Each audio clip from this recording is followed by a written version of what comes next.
अस्सलाम वालेकुम, आदाब। मैं हूं खलील फरहाद। वर्ल्ड न्यूज की शुरुआत करते हैं हेडलाइंस के साथ। इसराइल पर हिजबुल्लाह के हमलों का सिलसिला जारी। अब तेल अवीव में इस्राएली आर्मी के हेडक्वार्टर को बनाया गया निशाना। हिजबुल्लाह के खुदकुश ड्रोन के हमले में 2, जबकि लेबनान में झड़पों के दौरान 6 इस्राएली फौजी हलाक। जंगी जुनून में मुब्तला इस्राएली हुकूमत से यहूदी शहरी हो रहे हैं बेजार। इसराइल छोड़कर जाने वाले यहूदी शहरियों की तादाद में हो रहा है रिकॉर्ड इजाफा। हौसियों की जानिब से अमेरिकी जहाजों को निशाना बनाने के बाद अमेरिका ने की कार्रवाई। यमन में हौसियों के ठिकानों को बनाया निशाना। बड़े पैमाने पर हौसियों के असलह बारूद को तबाह करने का किया दावा। हिंदू दहशतगर्दी की अलामत बने मालेगांव बम धमाका केस की मुल्जिमा बीजेपी की साबिक एमपी प्रज्ञा सिंह ठाकुर की बड़ी मुश्किलें। एनआईए स्पेशल कोर्ट ने जारी किया गैर जमानती वारंट। 2 दिसंबर को कोर्ट में हाजिर होने का दिया हुक्म। कर्नाटक में ऑपरेशन लोटस की हलचल। सीएम सिद्धरामैया ने बीजेपी पर संगीन इल्जाम लगाते हुए कहा, कांग्रेस के 50 एमएलए को 50-50 करोड़ का ऑफर देकर खरीदने की जा रही है कोशिश। और औरंगाबाद में मजलिस इत्तेहादुल मुस्लिमीन के उम्मीदवारों को मिल रही है भरपूर अवामी हिमायत। असदुद्दीन ओवैसी को पुलिस ने जब थमाया नोटिस, तो भरे मजमुए में नोटिस को लेकर सदर मजलिस ने किया खूब तंज। ये हेडलाइंस बढ़ते हैं खबरों की तफसील की जानिब। हिजबुल्लाह ने दावा किया है कि उसने तेल अवीव में इस्राएली फौज के हेडक्वार्टर्स पर हमला किया है। लेबनानी तंजीम के मुताबिक फौजी हेडक्वार्टर्स पर खुदकुश ड्रोन तैयारों से हमला किया गया। इस्राएली फौजी हुकाम की जानिब से अभी तक इस हमले की तस्दीक नहीं की गई है। दूसरी जानिब साउथ लेबनान में हिजबुल्लाह से झड़पों में 6 इस्राएली फौजी मजीद हलाक हो गए हैं। इसराइल ने जवाब में बैरूत के जुनूबी नवाह में 4 फिजाई हमले किए। सियोनी फौज के लेबनान सीरिया सरहदी इलाके में भी हमले जारी हैं। उधर इसराइल का जंगी जुनून खुद उसके शहरियों को बेजार करने लगा है और उनके इसराइल छोड़कर महफूज मकामात पर नकल मकानी की तादाद में रिकॉर्ड इजाफा हुआ है। इसराइल की गजा पर वहशियाना जारहियत 1 साल से जारी है, जबकि अब इसराइल ने लेबनान में भी जंगी महाज खोल दिया और ईरान तक पर हमले शुरू कर दिए हैं। इसराइल के शहरी आए दिन मुल्क को छोड़कर जा रहे हैं। सीबीएस के आदाद शुमार के मुताबिक साल 2023 में तकरीबन 24,900 इसराइलियों ने मुल्क छोड़ दिया, जबकि इससे 1 साल पहले 2022 में ये तादाद 17,520 थे। इसराइल से सिर्फ नकल मकानी में ही इजाफा नहीं हुआ है, बल्कि इस दौरान बैरून मुल्क से इसराइल वापस आने वाले यहूदियों की तादाद में भी काफी कमी आई है। अमेरिका ने यमन में हौसियों को निशाना बनाया है। अमेरिकी सेंट्रल कमांड ऑफिस सेंटकॉम ने हमलों की तस्वीर जारी की हैं और वीडियोस जारी की हैं। सेंटकॉम ने 9 और 10 नवंबर को यमन में हौसियों पर किए गए एयर स्ट्राइक की फुटेज जारी करते हुए बयान में कहा कि हौसियों की तंसीबात और वेपन सिस्टम पर एयर स्ट्राइक किए गए हैं। सेंटकॉम की सोशल मीडिया से जारी की गई फुटेज में हौसियों की एक मोबाइल मिसाइल लॉन्चर गाड़ी को फिजाई हमले में तबाह होता दिखाया गया है। इससे पहले हौसियों ने समंदर में अमेरिकी जहाजों को निशाना बनाने का दावा किया था। सऊदी अरब के क्राउन प्रिंस और वजीर आजम शहजादा मोहम्मद बिन सलमान ने रूस के सदर व्लादिमीर पुतिन से फोन पर बात की है। कॉल के दौरान उन्होंने सऊदी अरब और रूस के दरमियान बेहतर ताल्लुकात और दोनों ममालिक के दरमियान ताल्लुकात की सतह को बुलंद करने की कोशिशों की तारीफ की। सऊदी प्रेस एजेंसी के मुताबिक दोनों मुल्कों के कायदीन के दरमियान यूक्रेन जंग को लेकर भी तबादले ख्याल किया गया। अभी तक ऐसी कोई इत्तला सामने नहीं आई है कि दोनों कायदीन के दरमियान गजा या लेबनान जंग को लेकर भी कोई बातचीत हुई है या नहीं। ब्राजील में G20 सरबराही इजलास से पहले होने वाले 2 धमाकों में एक शख्स हलाक हो गया है। जराये के मुताबिक धमाके साओ पाउलो में सुप्रीम कोर्ट के नजदीक हुए, जिसके बाद सुप्रीम कोर्ट को खाली करा लिया गया। पहला धमाका सुप्रीम कोर्ट के करीब एक कार पार्क में हुआ। अदालत ने एक बयान में तस्दीक की कि जजों ने धमाकों से पहले मुकम्मल इजलास कर लिया था, उन्हें फौरी और महफूज तरीके से बाहर निकाल लिया गया था। वफाकी पुलिस ने वस्ती ब्राजीलिया में होने वाले धमाकों की तहकीकात के लिए एक बम स्क्वाड तैनात कर दिया है। नौमुंतखब अमेरिकी सदर डोनाल्ड ट्रंप ने आज व्हाइट हाउस में मौजूदा अमेरिकी सदर जो बाइडेन से मुलाकात की। सराय के मुताबिक सदारती इलेक्शन के बाद दोनों सियासी हरीफों के दरमियान होने वाली ये मुलाकात इंतखाबी मुहिम के दौरान एक दूसरे के हवाले से दिए गए बयानात से बिल्कुल मुख्तलिफ रहे। दोनों इंतहाई खुशगवार मूड में नजर आए। अमेरिकी रिवायत के मुताबिक सदारती इलेक्शन के बाद अमेरिकी सदर नौमुंतखब अमेरिकी सदर को व्हाइट हाउस में मदऊ करता है। ताहम 2020 के इलेक्शन में शिकस्त के बाद ट्रंप ने जो बाइडेन को व्हाइट हाउस में दावत नहीं दी थी। डोनाल्ड ट्रंप 20 जनवरी 2025 को अमेरिकी सदर की हैसियत से अब हलफ उठाएंगे। Smooth transition. Do everything we can to make sure you're accommodated, what you need. And we're going to get a chance to talk about some of that today. So Good.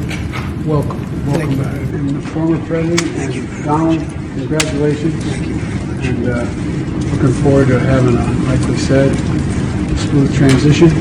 Do everything we can to make sure you're accommodated, what you need. And we're going to get a chance to talk about some of that today. So Good. Welcome. Thank Welcome you back. very much. And thank you very much. And politics is tough, and it's many cases not a very nice world, but it is a nice world today, and I appreciate it very much. A transition that's so smooth, it'll be as smooth as it can get, and I very much appreciate it. Thank you. You're welcome. Thank you all. इस दरमियान America के नए सदर बने Donald Trump ने अपनी सदारती मुहिम में अहम रोल अदा करने वाले दुनिया के सबसे अमीर तरीन शख्स एलोन मस्क को अहम जिम्मेदारी सौंप दी है। उन्हें और रामास्वामी को डिपार्टमेंट ऑफ गवर्नमेंट इफिशिएंसी यानी डॉज का चीफ बनाया गया है। ट्रंप ने सोशल मीडिया पर लिखा कि एलोन मस्क और रामास्वामी हुकूमती ब्यूरोक्रेसी की इजारादारी खत्म करने, फजूल अखराजात को खत्म करने और वफाकी एजेंसियों की साख्त को दोबारा बनाने के लिए काम करेंगे। मीडिया रिपोर्ट्स के मुताबिक अपने नाम के बावजूद डॉग कोई सरकारी एजेंसी नहीं है और ये हुकूमत से बाहर रहते हुए ट्रंप इंतजामिया को मशवरे और मदद फराहम करेगी। यानी एलोन मस्क और बायोटेक एंटरप्रेन्योर रामास्वामी दोनों इस ओहदे पर रहते हुए प्राइवेट सेक्टर के लिए काम कर सकेंगे। वर्ल्ड न्यूज में खबरें अभी और भी हैं, फिलहाल रुकते हैं एक छोटे से ब्रेक के लिए।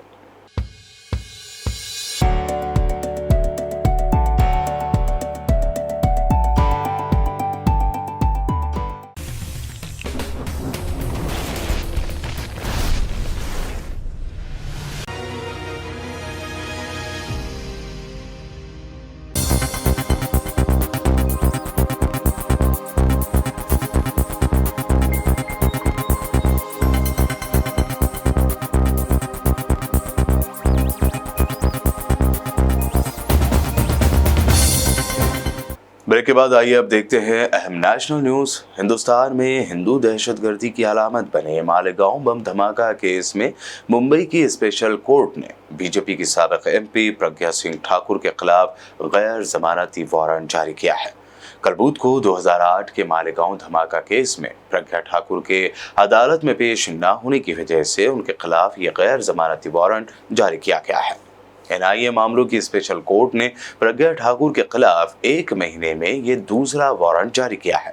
इससे पहले कोर्ट ने उनके खिलाफ 5 नवंबर को भी वारंट जारी किया था, क्योंकि वो कोर्ट की कार्रवाई में शामिल नहीं हुई थी। प्रज्ञा ठाकुर के वकील ने बताया कि बीजेपी लीडर का भोपाल के एक अस्पताल में इलाज चल रहा है, इस वजह से वो अदालत में पेश नहीं हो सकती।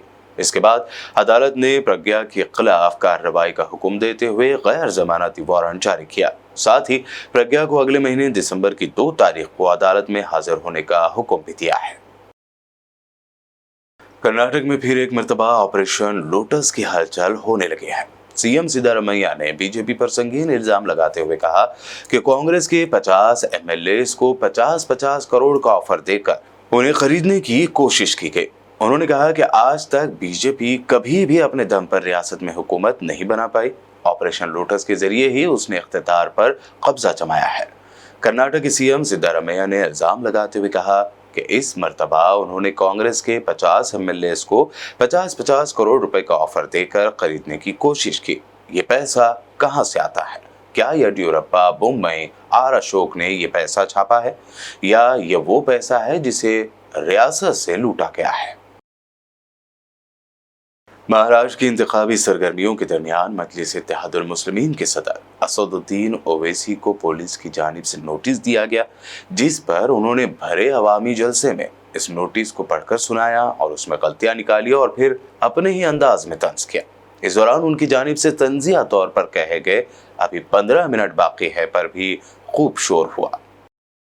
अभी आप देखें कि डाइस के ऊपर हम बैठे हुए थे, मंच के ऊपर, तो मेरे को आके कोई एक कागज दिए, देखिए आप लोग क्या था बोलता हूं मैं आपको, सुनो, बहुत मजे का है, बहुत मजे का है। मेरे को jail road police station commissionerate Solapur से हमारे सीनियर पुलिस इंस्पेक्टर साहब ने सेक्शन 168 BNSS की नोटिस दिए, मेरे को लव लेटर दिए, हमारे ससुरे की तरफ से आई नोटिस। दामाद से बहुत मोहब्बत करते हैं ना इन, और हम इनके भाईजान हैं, ससुरे भी उन्होंने है, हम उनके भाईजान भी हैं। I love you. अच्छा, यहां इसमें क्या लिखे? इसमें लिखे, अंग्रेजी में बोल रहा हूं, लिटिल इंग्लिश आती है मेरे को। उन्होंने लिखे, please take care not to do any act, comment और statement that may hurt the sentiments of other religious people and persons, and also do not violate the model code of conduct implemented in connection with the General Assembly elections 2024.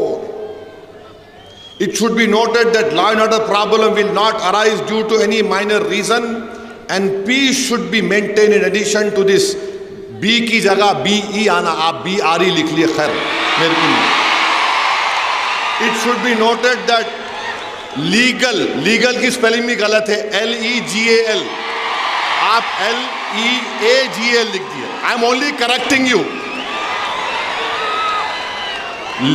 Legal action taken against you in accordance with the prevailing law if public peace is disturbed and law and order। अच्छा, यह problem की spelling में M खा गए आप, प्रोबले हो गया ये, M आना, problem arises due to your commenting that will hurt the sentiments of other religious, religious में G खा गया, and individuals by ignoring the instruction given by the police. The said notice is given under my true seal. तो मैं क्या किया, हाँ नहीं, दूल्हे भाई कुछ आती, किसको भी नहीं आती, वो खाली भाईजान से मोहब्बत है, दूसरों से नहीं है जी। तो मैं नोटिस ले लिया। सुनो, अभी टाइम कितना है? हाँ, 15 मिनट है अभी। वेरी सॉरी,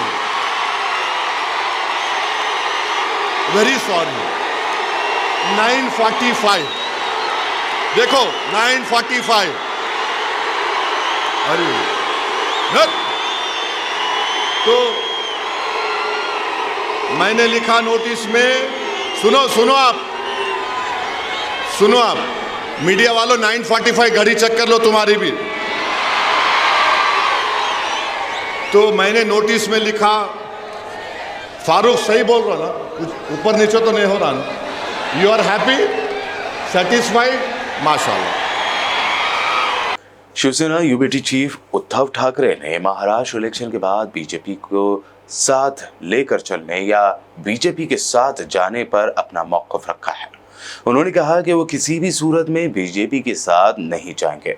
उद्धव ठाकरे ने एक न्यूज चैनल से बात करते हुए कहा कि बीजेपी के साथ जाने का सवाल ही नहीं है, मैं उनके साथ क्यों जाऊंगा। उन्होंने मेरी पार्टी तोड़ी, मेरी पार्टी को खत्म करने की कोशिश की, मेरी फैमिली को बदनाम कर रहे हैं, मेरे बेटे को बदनाम कर रहे हैं, मुझे नकली औलाद कहा। तो क्या ये नकली औलाद के साथ मोदी जी हाथ मिलाएंगे? इन लोगों ने मेरी माँ और वालिद की तौहीन की है। उद्धव ठाकरे ने तंज करते हुए कहा कि खैर, मैं मोदी जी की बातों पर कुछ बात नहीं करता, क्योंकि उनको तो भगवान ने भेजा है, वो बायोलॉजिकल है ही नहीं। इस दौरान उन्होंने बीजेपी पर कुर्सी का जिहाद जैसे लफ्ज का इस्तेमाल करते हुए तनकीद भी की। उद्धव ठाकरे ने कहा कि बीजेपी वाले खुद सरकार में रहने का जिहाद करते हैं, वो जो करते हैं वो पावर जिहाद है, कुर्सी जिहाद है। महाराष्ट्र में एक जलसे-आम से खिताब करते हुए कांग्रेस कायद राहुल गांधी ने कहा कि नरेंद्र मोदी कहते हैं आइन काली है, खोखला है। मोदी जी, ये आइन खोखला नहीं है, इसमें बिरसा मुंडा जी, गांधी जी, फुले जी, गौतम बुद्ध जी की सोच है। आज हमने इनके सामने, बिरसा मुंडा जी के सामने हाथ जोड़े, मत्था टेका। मैं आपसे पूछना चाहता हूं, क्या बिरसा मुंडा जी की सोच इसमें नहीं है?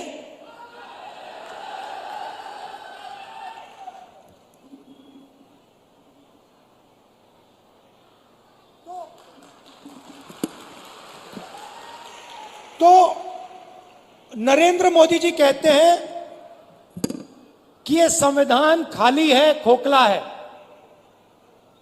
इसमें कुछ नहीं है। मैं नरेंद्र मोदी जी को समझाना चाहता हूं, और प्रधानमंत्री जी आप अच्छी तरह सुनिए, क्योंकि आप देश के प्रधानमंत्री हैं।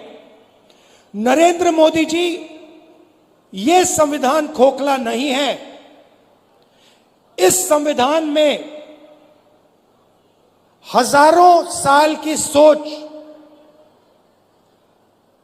बिरसा मुंडा जी की सोच, बुद्ध भगवान की सोच, फूले जी की सोच, अंबेडकर जी की सोच, गांधी जी की सोच सब भरी हुई है। यह हिंदुस्तान, नरेंद्र मोदी जी, ये खोखला नहीं है। इसके अंदर हिंदुस्तान का ज्ञान, हिंदुस्तान की आत्मा है।